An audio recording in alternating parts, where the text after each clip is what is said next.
Tiene la palabra el diputado José Luis Esper. Gracias, señor presidente. Solicito su permiso para leer parte de mis palabras porque hace referencia a artículos y números muy específicos vinculados con el sector energético. Mis palabras van a estar concentradas en dos ítems: energía y en particular con la situación fiscal que está dentro del presupuesto. El artículo 16 se refiere a las deudas que va a asumir el Tesoro, o sea, todos los argentinos, que corresponden a Yacyretá, Nucleoeléctrica, Salto Grande, regalías, etc.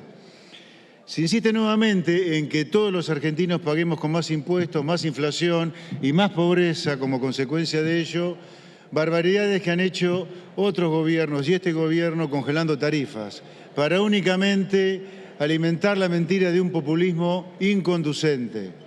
La contracara de estos desmanejos son los subsidios a la energía que este año van a llegar a casi 15.000 millones de dólares, acumulando desde el año 2003 la friolera de 165.000 millones de dólares. De nuevo, los grandes beneficiados de esto no son los argentinos que tenemos que representar en esta Cámara en particular, sino parte del empresariado prebendario, muchos de ellos nombrados en los cuadernos de la corrupción, que se han beneficiado con quitas que estimo alcanzan 140.000 millones de pesos.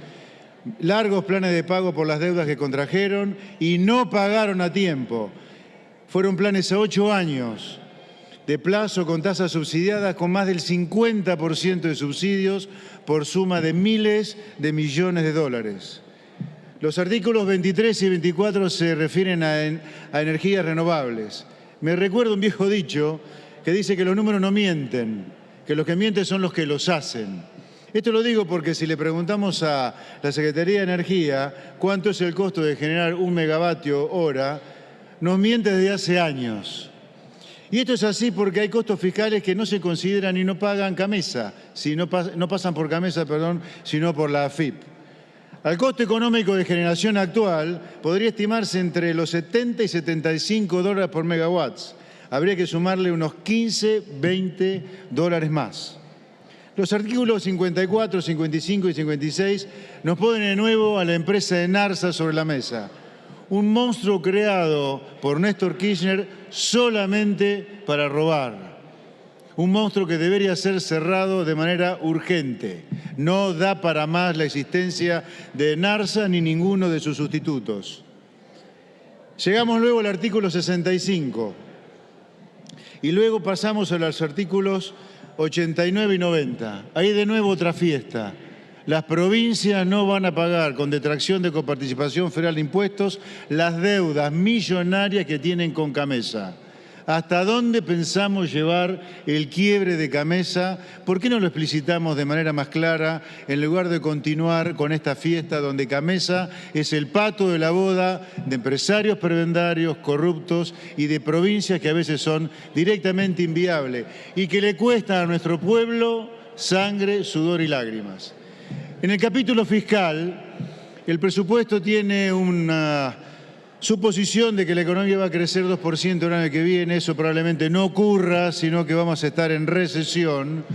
Y la economía, según el presupuesto, supone que la inflación va a ser de 60%, cuando probablemente sea el doble.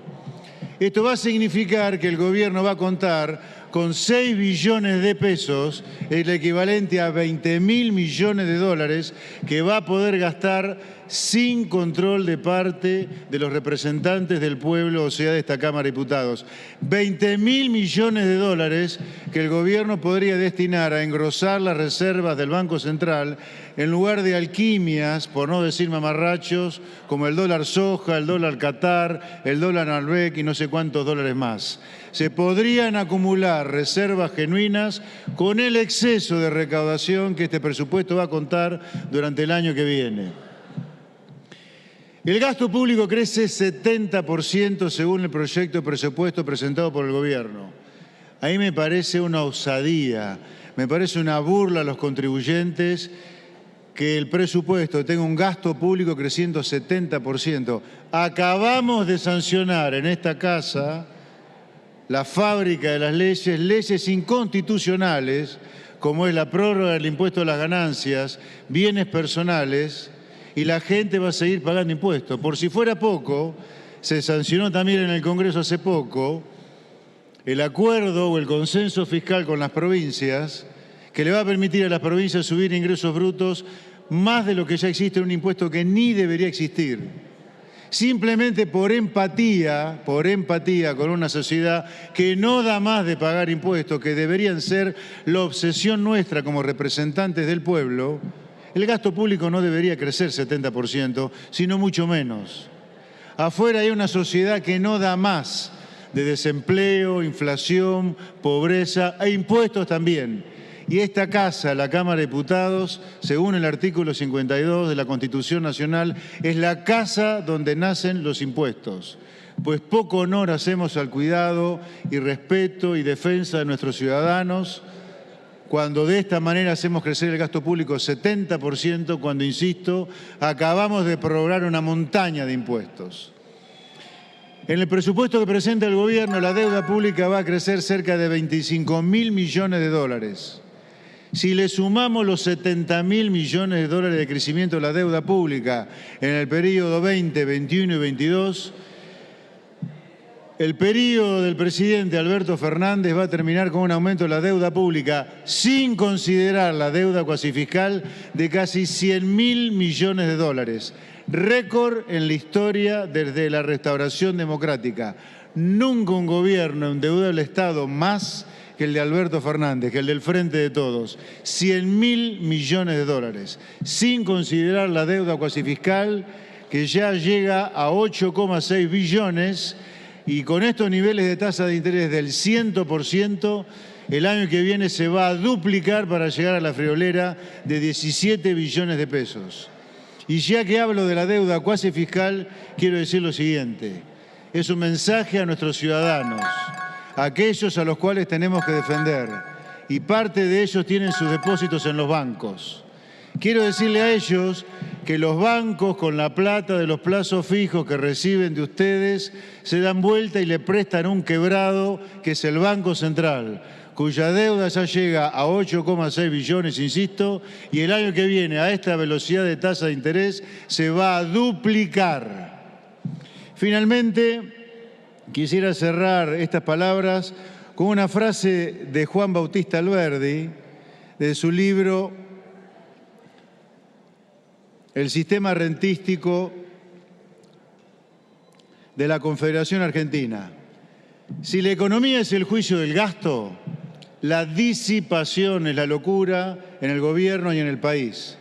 No hay barómetro más exacto para estimar el grado de sensatez y civilización de cada país que su ley de presupuesto o la cuenta de gastos públicos.